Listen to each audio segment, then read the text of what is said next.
This incredible sales idea is brought to you by AI Life Insurance Assistant, the only place where you can get the revolutionary, consumer-oriented, and amazingly saleable defined benefit life.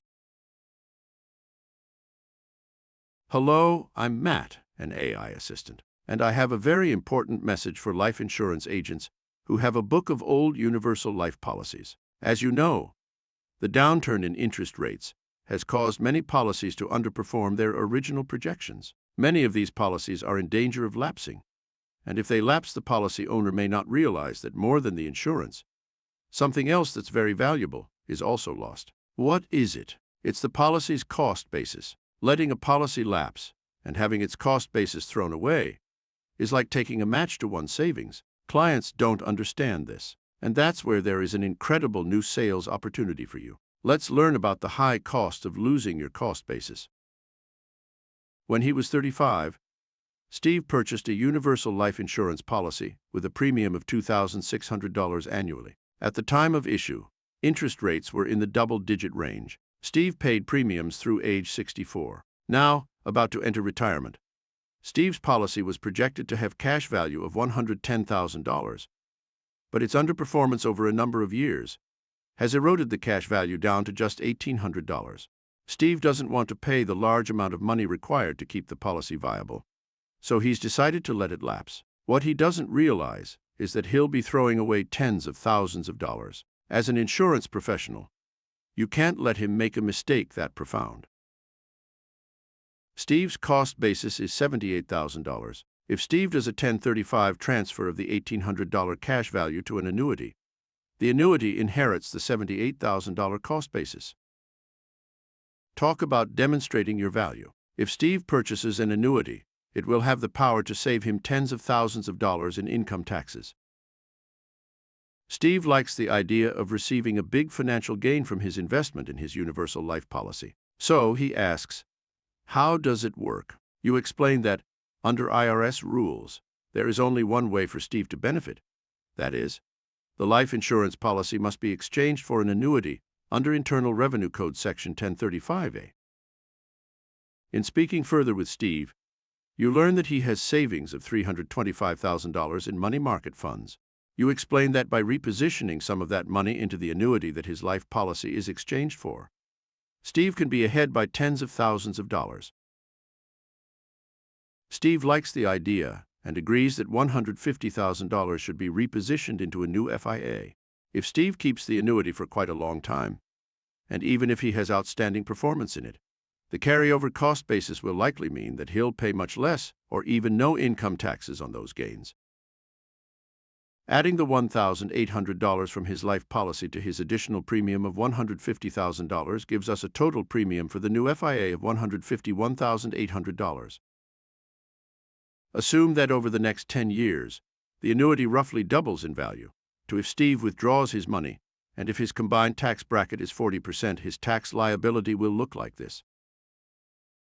$300,000 minus his cost basis, which is equal to $150,000 plus $78,000 from his life policy, gives Steve a total cost basis of $228,000. His tax liability will be based upon the gain. To calculate Steve's taxable gain, we take $300,000 minus the cost basis of $228,000, which gives us a taxable gain of $72,000. From the gain of $72,000, we have to subtract taxes of $28,800, giving Steve a net amount of $271,200. The two key numbers to keep in mind are Steve's net after-tax amount of $271,200 and his tax liability of $28,800.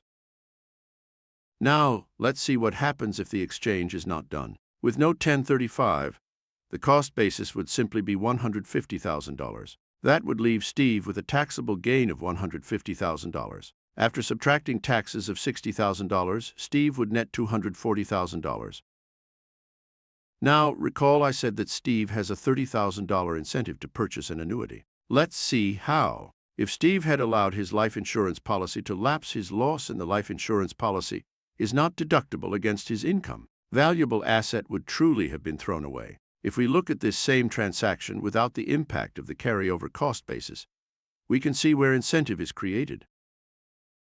With an exchange, Steve's net amount after tax is $271,200 versus $240,000 with no exchange. That's a gain for Steve of $31,200. Now, you might tell me, this idea only works if Steve purchases an annuity. That's right, but with so much incentive, why wouldn't anyone do this? $31,000 is a big incentive to simply reposition the savings. The thing you have to bear in mind is this. There is only one way that the $31,000 gain can be realized, and that is with the exchange of the old life policy and the purchase of an annuity. No other move would unlock that significant economic value.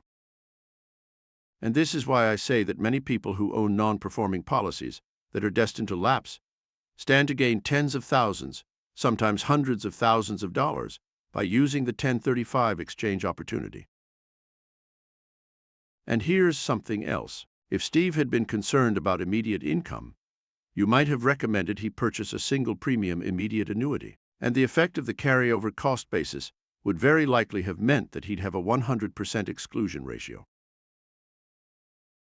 So what's the bottom line? You have an opportunity to make a huge positive impact on your old clients and make a great new sale. Don't be afraid to confront the issue of non-performing life policies. It's not your fault that the U.S. experienced the most dramatic decline in interest rates in 200 years. Talk with your old life clients. One conversation turns a negative situation into a positive one. A win for both your clients and yourself. Remember that Wealth 2K Distributors is here with the sales-making tools and sales opportunities you find nowhere else. If growth is your objective, just call 800-200-9404. And thanks for watching.